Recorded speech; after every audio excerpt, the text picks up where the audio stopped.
রাসূলুল্লাহ সাল্লাল্লাহু আলাইহি ওয়াসাল্লাম বলেন, নাফরমান যখন কবরের প্রশ্নের জবাব দিতে পারবে না, তো আল্লাহ তাআলার পক্ষ থেকে ফেরেশতাদেরকে বলবে, আফরিশুহু মিনান নার ওয়ালবাসুহু মিনান নার ওয়াফতাহু লাহু বাবান ইলান নার।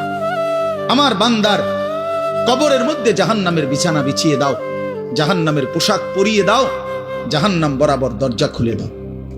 ফেরেশতারা এই তিনটা কাজ করে এই ফেরেশতারা সরে যাবে। আল্লাহর নবী সাল্লাল্লাহু আলাইহি সাল্লাম বলেন, কবর তখন তাকে একটা চাপ দিবে।